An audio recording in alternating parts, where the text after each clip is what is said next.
for this session and who have joined us in the sessions before today. We're going to be diving into ecopsychology and a systems psychology in service of all life. So my name is Christy Jones and I'm an education advisor at the university, but I am thrilled to be passing the mic over to Dr. Hilary Leighton, who is an associate professor and ecopsychologist, program head for our Master of Arts in Environmental Education and Communication program. But before we start the presentation today, we always want to acknowledge the lands that we are on. So Royal Roads University is located on the lands of the Cosepsum and the Lekwungen ancestors and families. We're really grateful to be able to do the work that we're able to do on these lands. And as well, many of us are working from home from many different locations right now.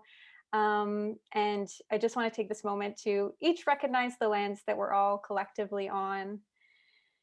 And with that, Hilary, I will pass it over to you. And I will say before you begin, I've had the pleasure of learning from Hilary through courses I've taken and during my residency when I was a student at Royal Roads. And it's a pleasure. So you're all in for a treat. And I'm excited to be watching you teach again today. Thank you, Christy. You're always so lovely to introduce people. I mean, I think I'll just want to record some of those for some of those days where I need to hear some of that stuff. So welcome, everybody. And as Christy said, we are on beautiful lands at Royal Roads, and wherever you're signing in from, wherever you're zooming in from, we just welcome you. We're so glad to see you today. And of course, you can't take the teacher out of me, so I brought some slides today to dive into a few things. I want to introduce you, if you don't know about ecopsychology, as a kind of systems approach to psychology, and I'll get into that in a moment.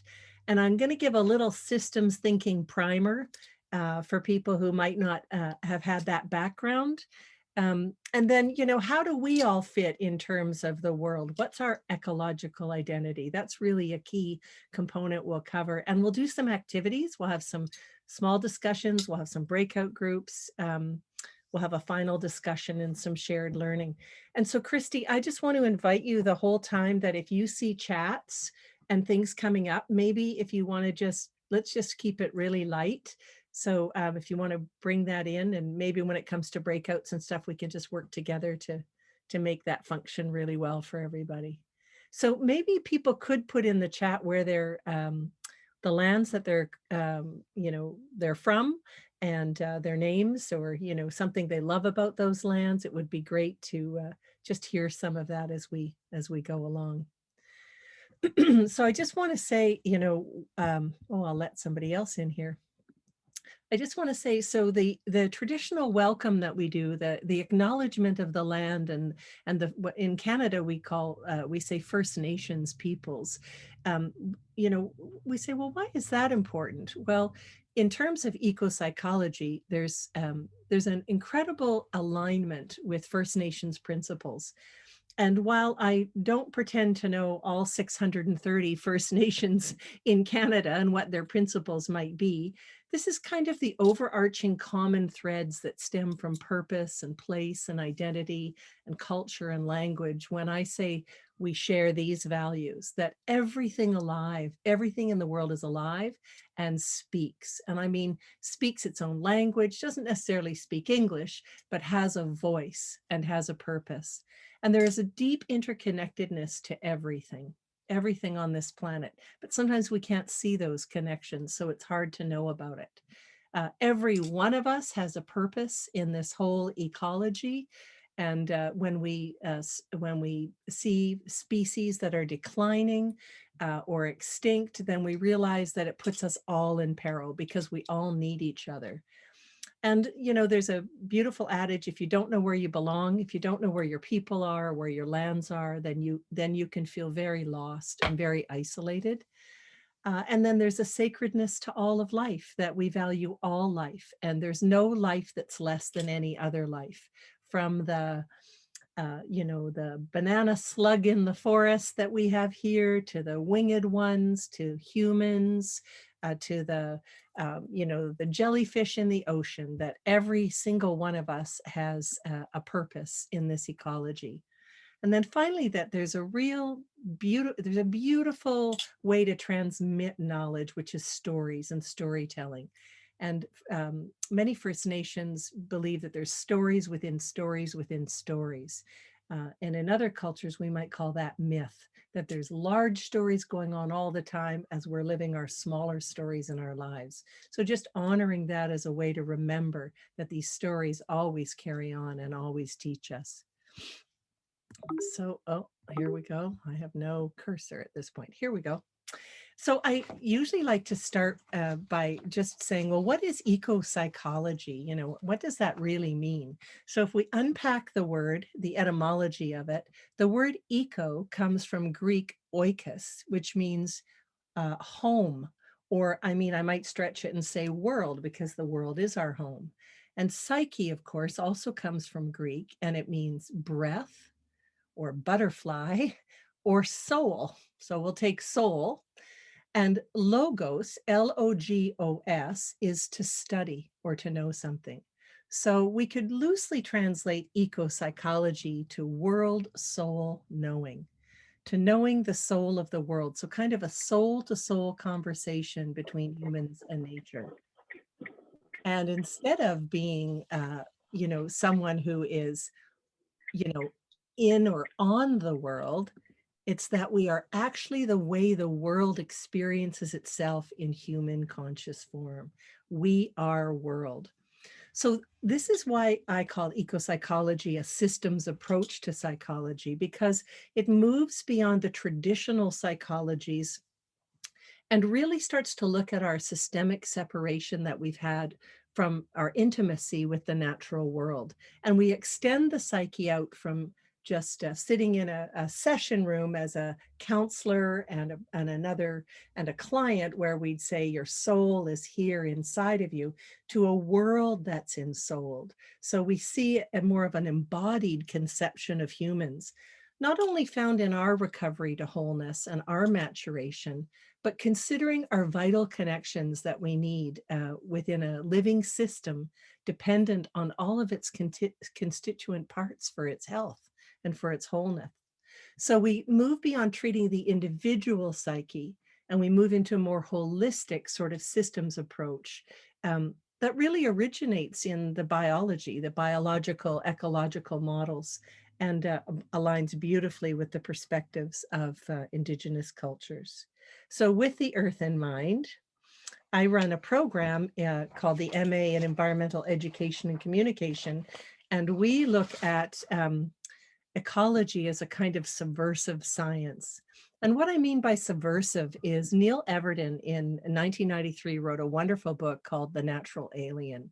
And he said, you know, we're not in an environmental crisis, we are the environmental crisis.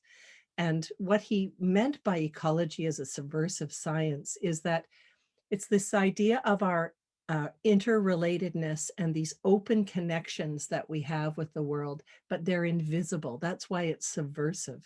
And it's the recognition that all living systems are embedded within each other, so they need each other. And this is really the first WWW, the real World Wide Web. So humans aren't separate from anything in the biosphere, but often we think we are, and we've really hived ourselves off in so many ways. But we need these relationships of reciprocity within the webbiness of life. So another person who's been speaking about this for forever is the wonderful Buddhist monk Thich Nhat Hanh. And his concept of interbeing is just beautiful. And he says, our body is not limited to what is inside the boundary of our skin. It's much more immense. It includes even the layer around the earth, for if the atmosphere were to disappear for even an instant, our life would end. There is no phenomena in the universe that does not intimately concern us, from the pebble resting on the bottom of the ocean to the movement of a galaxy millions of light years away. I mean, he's just a beautiful writer and teacher and speaker. And, you know, he looks at a bowl of ice cream and he says, hello, cloud. I mean, he looks right in at the ice cream and says, hello, cloud. So does anybody have an idea what he means by that when he says hello cloud? Does anybody have an idea? Anybody in the chat room, or if you want to open your mic? What do you think he means when he looks at ice cream and says hello cloud? What do you think he means? Anybody? Aha, there we go. We've got Ab here.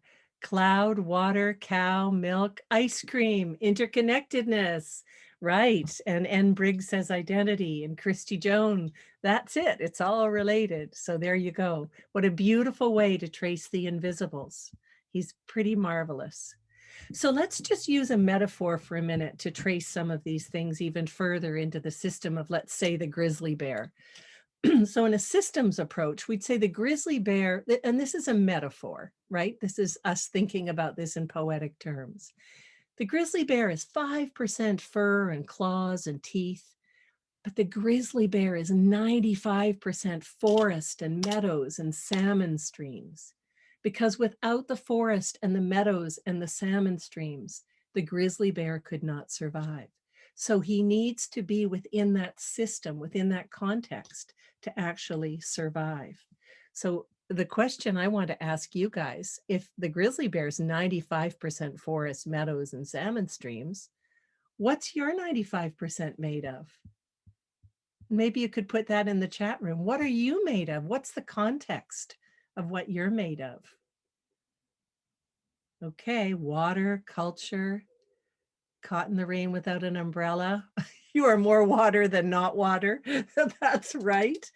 Yeah, what else are you? Are you family? Are you, mountains? Are you, for me, I would have to say I'm definitely lakes and forests and family and big dogs. There you go. Green tea, mountains, forests, oceans, forests, highlands, ancestors, valleys. Beautiful. You see, this is us starting to get, more acclimatized to our ecological identity. So I'm just going to carry on here because I know this is a day that'll just get away on us, and I've got lots I want to share with you. So when I say ecopsychology is a systems approach, it means that we treat ourselves as, we're part of this whole functioning system, and we only have health by virtue of our relationships within that whole system. So the context is kind of a wider context to include psyche's relationship with the natural world, these intrinsic connections that we have for our well-being, but also for ecological health. So it's really a more holistic systems approach to health. So you can see that, look at that owl, how beautifully camouflaged. If you didn't have eyes, we'd never even know you were there. How feathers can look like bark, how we're all part of this beautiful patterning system. So we're going to go back to the bear for a minute. So, the bear has relative individuality. You can see this bear up on this, on the root ball up on the snag. And this bear has its own, respiratory system and circulatory system and fur and claw and skin. And, let's say this bear is its own system complete. But really, he's also part of these other systems within these nested systems. So he's embedded within this larger systemic order. And so we call this holons, that he is both his own system, but he's also part of the other systems, the whole. So holons are both wholes and parts of wholes. And it's by virtue of those relationships that the bear finds its health. This is nested systems. So I'm going to take you on a little bit of a deeper dive now when it comes to humans and when we're talking about ecopsychology. So a system or a holon has both agency, which means we have internal relative identity, as well as we need communion. We need to be in relationship with the world. We need to be in relationship with ourselves, but in the world. And that's a kind of dynamic tension that we always have to navigate. So an adaptive self-stabilization is something that's natural to a system. So a system will try to maintain itself with respect to its environment. And because all systems are open with respect to energy and information coming through, as in inputs and throughputs, so let's look at something like the weather. Let's say it gets really, really cold. So you naturally will put on a sweater so you can maintain homeostasis. You can self-regulate and come back to a comfortable temperature. So we try to compensate for the environment. And in biological systems, we call this homeostasis. These are the regulatory mechanisms that animals have to keep their body temperature at a certain level, their blood pressure, sugar, and insulin, but notwithstanding variations in the environment. So open systems tend to keep returning to this steady state, following what we call perturbations, following, if it gets really, really cold, then we put on the sweater, we keep returning to this steady state. Internally and externally in the environment, we're always negotiating that. But at times there's too many challenges. Let's say you can't grab a sweater or it gets really, really, really cold and the environment persists. Sometimes we can collapse, die, or evolve. And this is just natural in all systems. And when we collapse and evolve into a new level of identity, this is a new level of complexity and emergence. It's called self-transcendence. So actually, in terms of looking at it as humans, we can say, maybe you're going along in your old identity and things are going okay, and then you fall into a hole. I mean, how many of us haven't done that? Just look at COVID, how difficult it's been. And, some of us can get very depressed. And, we have a medical community that really likes to medicate, is fond of medicating depression. And I would say, well, I'm not opposed as a registered clinical counselor to medications when necessary. I would want to first find out what's going on for someone and what is, what's in that darkness for them, because sometimes there's really rich information if we stay with something that makes us sad or feels depressing. We stay long enough in that hole that we can actually reorganize ourselves, let go of some things we don't need, and emerge into these new levels of status and identity. We initiate to a new level. This is actually how we grow ourselves up as humans.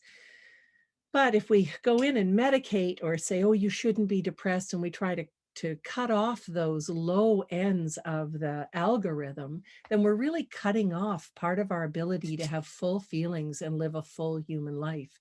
It's very natural to have these back loops, these darknesses. In fact, poets and philosophers and psychologists have been writing about it for so long.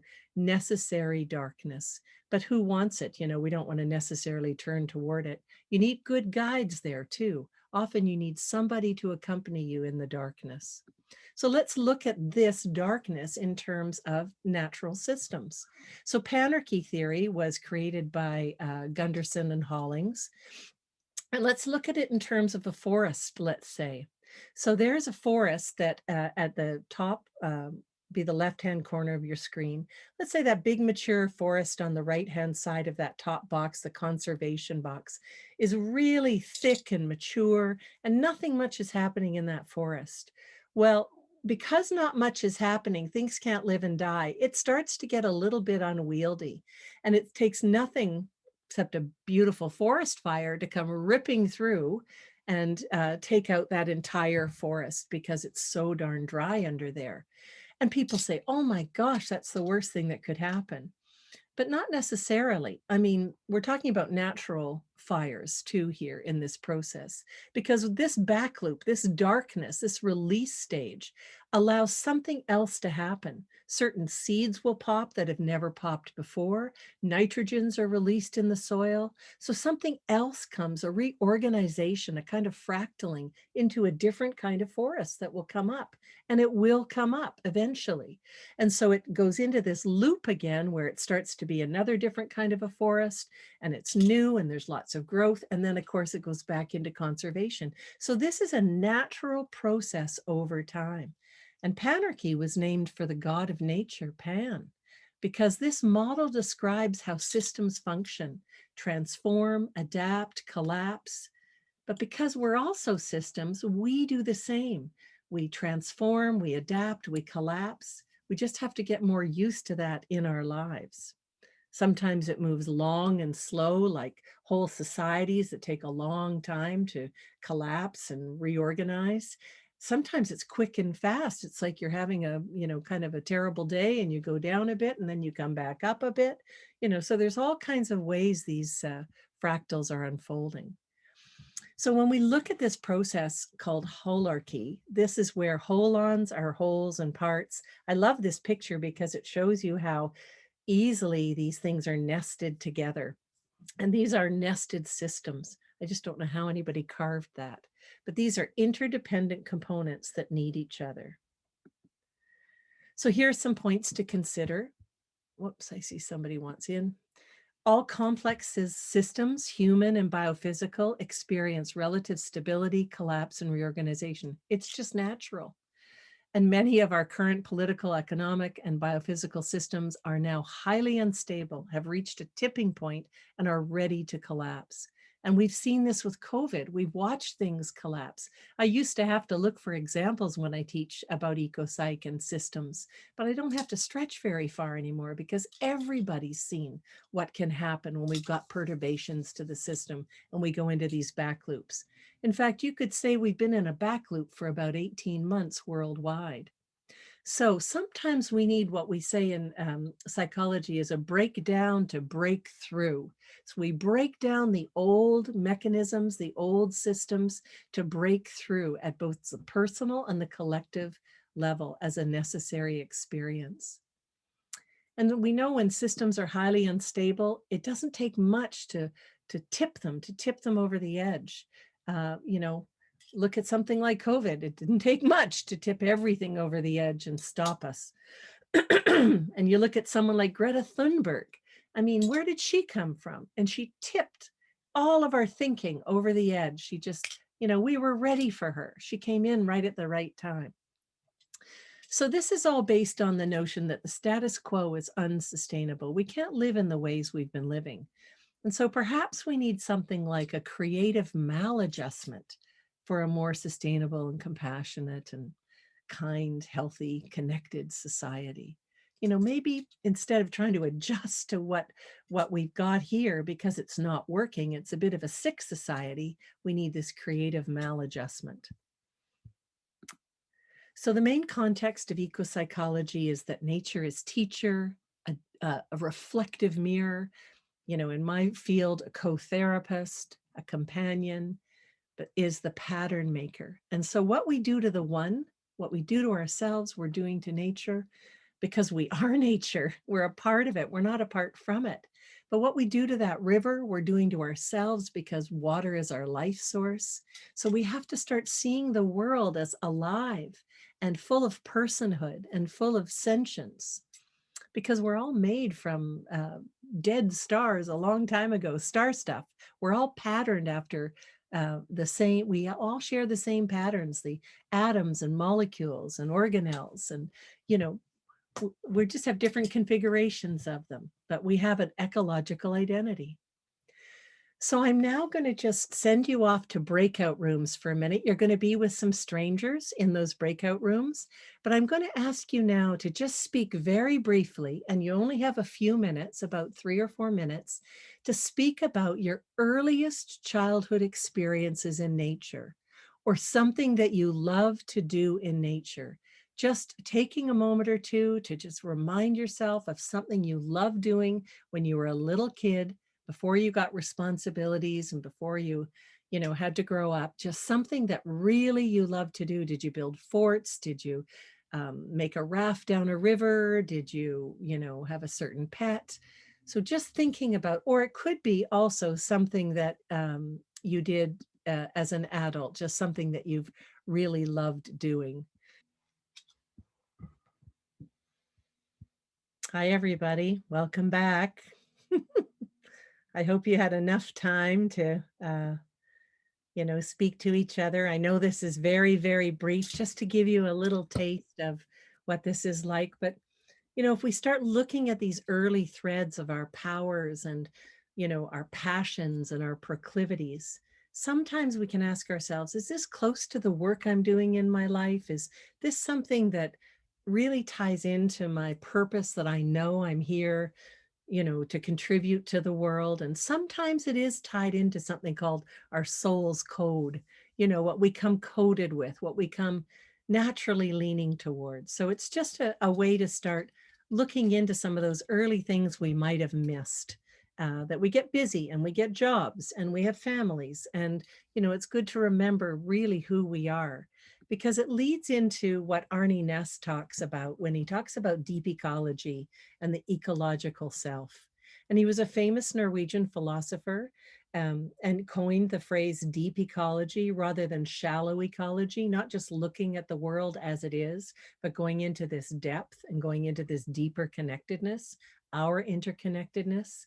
And he was particularly interested in going beyond our individual egos, which we all know we need a healthy ego, but it doesn't have to be right in front of us, always pushing in front. Rather, he says the healthy ego that is like a backbone, whereas our true selves come up in the front in more interconnectedness, in an eco awareness, a kind of ecocentricity with the world. It's very healthy. Right, and that talks about the web of life. So I'm going to talk briefly about a model called the 4-quadrant model.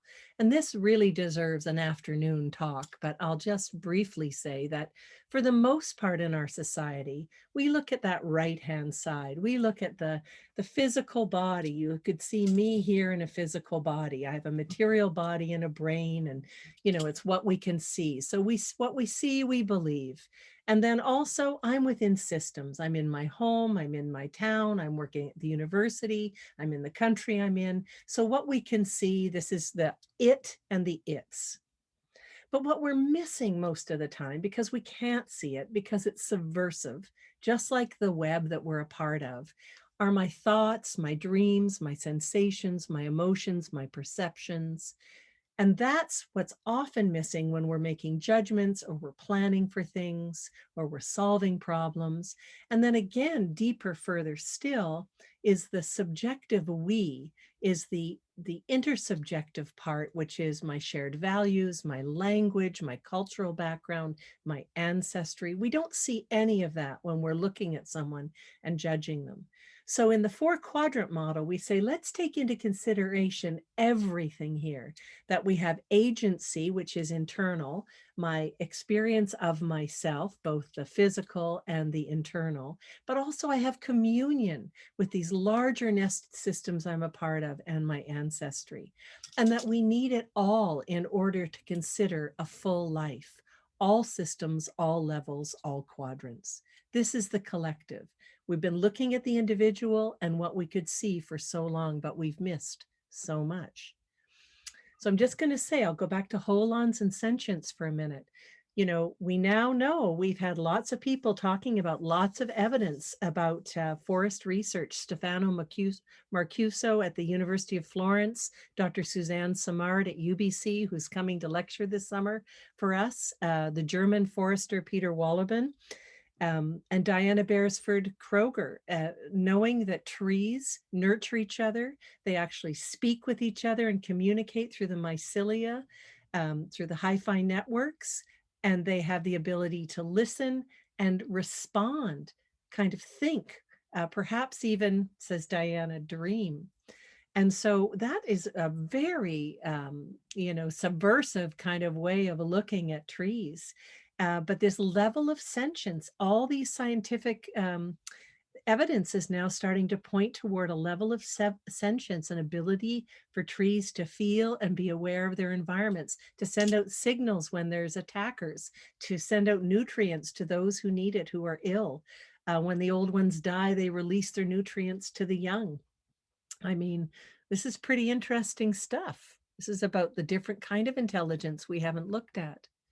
And so if we say to ourselves, well, if all natural systems have interiority, we know animals have interiority, but does that mean trees and flowers have consciousness?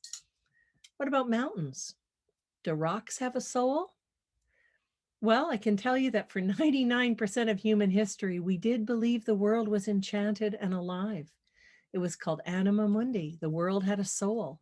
And, we based our lives on tides and seasons and weathers and signs and, what the animals were doing. We listened in a very different way.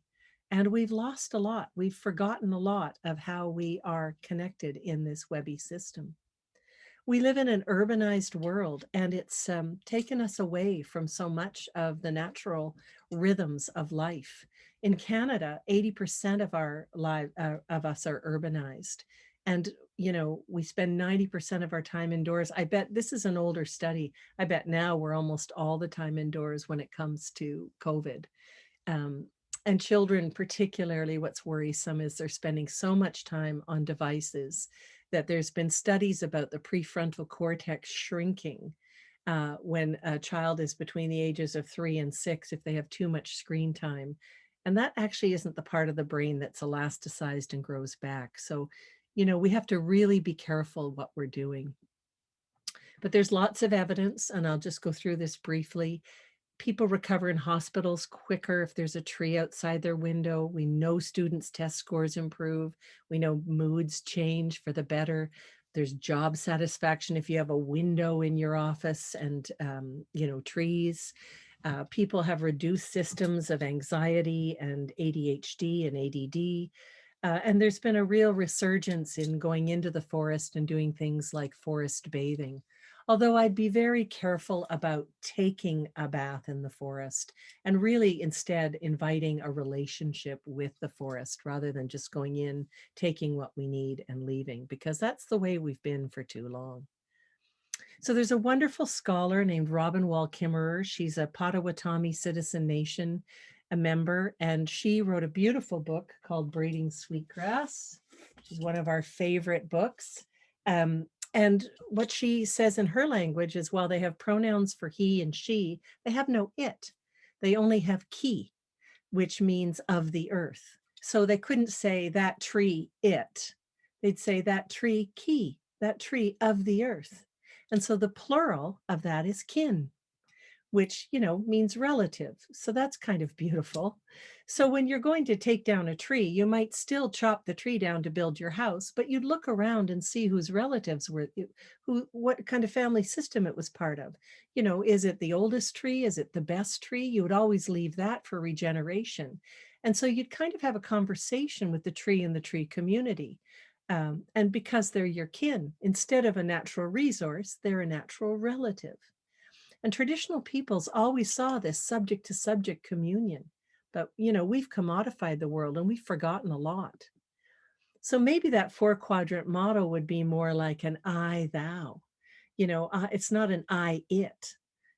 Things in the biophysical world aren't its. They're thous. They're yous. It's like me and you. I'm more related to you, the tree. I'm more related to you, the bush, to the grasses, to the rivers, because we're all one. We're all connected. We're all sacred by life. So in a kin-centric worldview, we'd say, if natural systems have consciousness and everything is a thou or a you, how can we act differently? This is one of our Indigenous elders from a place called Haida Gwaii up on the West Coast and out about 8 hours to wonderful magical islands. And she says trees, fish, and other life are seen in Indigenous societies as persons in another form. Having their own societies, they are kin or family.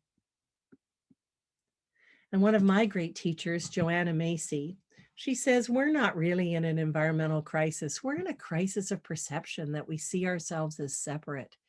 And while there's business as usual, we have this great unraveling going on right now. And you can see it more and more. We're in that kind of back loop, that kind of dark hole. And at the same time, we're turning, we're coming out and re-emerging.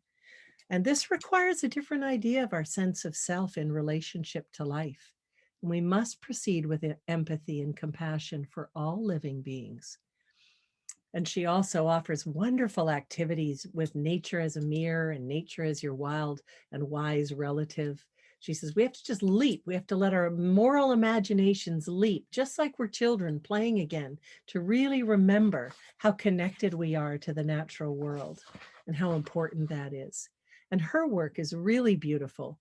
because she calls it the work that reconnects. And she always starts in gratitude. She said, if we're going to do this work, we have to start in gratitude and presence. And we, because it's going to get really difficult. In fact, in the face of difficulty, when we honor the pain and the grief for the world, which is really so necessary, we need to learn and remember how to grieve. It's very important for us to be able to have a deep identification with all others, humans and more than humans.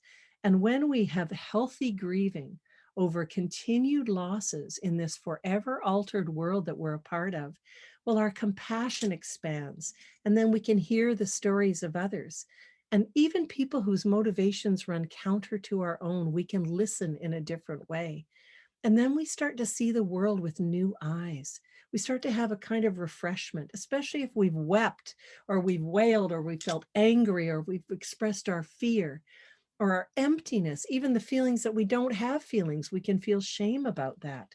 And so as we are able to see the world with new eyes and hear the world, we'll hear the voices of the ancestors and our peers and our adversaries, and even the living earth herself. And in order to shape and influence our behaviors, we begin to embody a kind of active hope as we move forward. Well, that's where my hope lies, is that we're able to start in gratitude and presence and really honor what's going on in our full feelings, our full humanness, which allows us to come out the other side, just like coming out of that dark hole, to the new levels of identity and maturation. But it's hard work, takes a lot, so we have to do this together. But Joanna says grief is a competency. It's not a pathology to grieve. When you deeply grieve, it's evidence of what you love. It's a sign of our compassion and our humanity. We grieve what we've loved and lost or are losing. It's necessary, but we don't have a reward system for that. We reward the person who comes in all shiny and smiley and, and that's actually not a real way to be human. And there's plenty of things to grieve. Look what's happening to our world right now. I mean, you don't have to go far to find grief, especially during COVID. But we can clear cut our land like this, and we can just drive on by without even batting an eye. So this is clear cut grief. And our very health relies on the well-being of the environment. Because if our environment isn't healthy, how can we be healthy, says Don Amos of the New Chalmette Territory. And I just see something in the chat. Let me just see what I see here. Ah, thank you, Christy, for braiding. Yes, and Gabriella Tolkien had it right. Yes, and N. Briggs, nature is our home. You guys have it. You've got the pattern. Okay, we have a few minutes left, and I wanted to do this exercise, so I hope you're game. So I'm going to ask you an open sentence, and there is a tool on your toolbar. It should be pretty easy, and Christy might be able to help you with this, but it allows you to write on the screen. And this is the question that I'm asking you. To be alive now in this time of global crisis, what is particularly hard for me is, and if you can find the tool and click on annotate or, Christy, do you see it there, the tool? I don't at the moment, but Andrea, I'm wondering if it's something, since you're the host for the meeting, we'll need to Right. enable on. No. It's everybody just has it naturally. I mean, you and I might not have it because Oh, we're hosts, yeah. but So it is, participants do have it. Whoops. Let's see what everybody says in the chat here. Oh, clear-cut grief is a visceral experience. I'm so encouraged to visit. Right, thank you. Yep. Does everybody see the little pen, the pencil or pen? Oh, sometimes when I haven't set no. the room myself, it's tricky. Okay, maybe just put this in the chat room then, guys, for sense of time. So if you could just put in the chat room, what is most difficult for you being alive right now? So don't see the pen. Let's just avoid that. And just in the chat room, what is hard for you right now? Like, what is the most difficult thing to be alive in this time of crisis? Let's just have a few words here so we can share. Yeah, witnessing apathy, not losing hope, feeling impotent. Yep. Yeah, I'd say the loss of biodiversity is really, really hard for me to witness all the extinctions, to see family lose loved ones. Yes. Yeah. What is really hard right now, too, is people feel isolated and alone and afraid. People are divided, says Nico. That's right. Yep. I'm also uncertainty, says Manuela. I'm also worried we're just going to go back to what we did before and haven't learned a thing. Yeah. So you can see that there's lots and lots of grief, losing ecosystems, water pollution. Thanks, Nellie. You're right. Yeah, we're all feeling it. Yep. Okay, so I'm going to move on because we're really short of time. So here's the next question. So what do you love about being alive right now? Yep. What do you love about being alive right now? What is there to love? Let's switch gears. New ideas, hypercommunication. Right. We have a second chance. Yes, we do. Yeah. I'm just encouraged by all the groups that are doing such amazing work, the ecosystems we still have. That's right. Yep. That we have education, that we can come together and learn together. We can, imagine a new possible world. The spring comes every year. Yes, that we can change. Gabriel, yes, that's so good. Okay, I'm going to move on. And the final one, hope on humanity, Nellie. Yep. LM is working in water and wastewater company. He faces environmental treatments such as detergents that increase due to coronavirus. Yeah, so that's the negative. But now we're moving into what are the ways you might think you could take part in the healing of the world? What are the ways you think you might be able to contribute? Yes, supporting youth. That's right. Our youth leadership. That's it. Yep. That's right. How about telling new stories? How about sharing positive stories for change? How about volunteering? And how about, going back to school so that the work that you do in the world can affect change? Yep. To figure out ourselves as humans. That's right. To grow up rather than just grow old. And actively listen to others. There we go, connecting in meaningful ways, eco initiatives, direct action, healing myself. You guys got it. I'm going to move on here. So when systems are at a tipping point, we know that it doesn't take much. It's like the butterfly effect. We know that the world is at a tipping point. So it's not going to take a lot of action to make these really profound changes. So we can all be really important change agents. Even small groups can do profound things. Greta Thunberg, Rosa Parks, who stood up and moved 3 seats up on a bus, the civil rights movement, Jane Goodall. Look at people who made such a difference. That can be you and that can be me. That's both of us working together.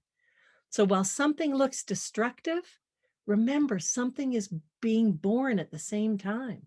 If we didn't know what was going on here with the egg, we'd say, what? That's terrible. But there's new life coming. We just don't know what it is quite yet. So if we can look at this emergency as emergence and make some of these pivots, maybe we can move from dominator to defender, from colonialist to community member, from observer to participant, from it to thou or kin, and from looking at nature as resource to looking at nature as a relative, not my natural resource, my natural relative. And we need to move forward with empathy. So I know I'm running out of time and I wanted to have a bit more time to have a discussion at the end. So we might have 2 or 3 minutes for that. But just, it's not, being human isn't the problem. It's a particular way we've been human that's the problem. So, what behaviors will allow us to flourish? Like, how can we how can we be moved to make change? Because just knowing the science is not enough to us for us to be motivated. We all know the science. We don't change. We have to move ourselves. We have to be moved by virtue of our relationship and our interconnectedness, and knowing that what we do to ourselves, we do to others, so that we're moved to make change. So how might we do that? Maybe in the chat room here, if you've got some ideas of how we might do it. Yes, presence, a starting point. How can we move ourselves to change? What about loving the places that we live and getting to know them? What about planting a garden and knowing our food source? What about getting together? You're right, working together, Nico. This is it, bringing ourselves together. We start from our balcony. That's right. Small steps, great gains. And get to know the natural world if you can. There's a whole world right in your doorstep. You don't have to go far. So when I say this, I say, what will we make of our future together? Because we have a real choice right now. So you've got a little bit of homework. How do you like that? You haven't even signed up, but you get homework. Go outside today if you can. And if you can find a place, or I always say, let it find you, whatever feels like a place you want to gravitate toward, if you could sit there for no less than 45 minutes or so, and a couple of times a week, the same place in different days and different weathers and different time of day, different seasons, and just get to know that place and reflect, journal, write, let something come up through you.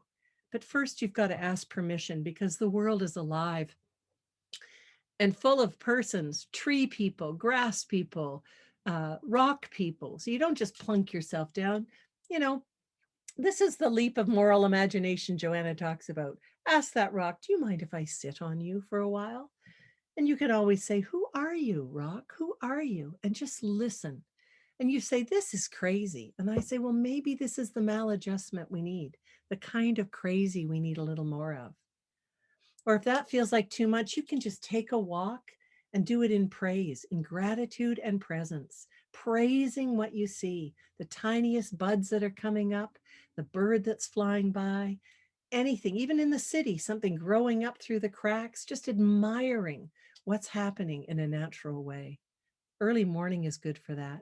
This is a picture of an eco mandala that one of my students made from fallen leaves and things she found. There's all kinds of ways you can make impermanent art in the world in praise. And just to be tender with the earth is always a good way to go. And this is a final quote from Joanna Macy, when she says that, we've received this inestimable gift to be alive in this beautiful self-organizing universe, to participate in the dance of life with senses to perceive it, lungs that breathe it, organs that draw nourishment from it. It is a wonder beyond words, and it is, moreover, an extraordinary privilege to be accorded a human life with this self-reflexive consciousness, which brings awareness of our own actions and our ability to make choices. Let us choose to take part in the healing of the world, because I think one of you had said it in the chat room, when we heal ourselves, we heal the world. So thank you. And I'm just going to look here in the chat room. Aha, my kind of homework, says Gabriella. There we go. Our relatives, yes, like a poem. The flowers are dancing.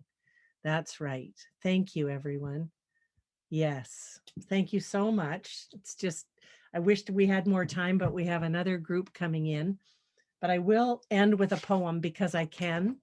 So here we go. Are you ready? It's called Wild Geese by Mary Oliver. You do not have to be good.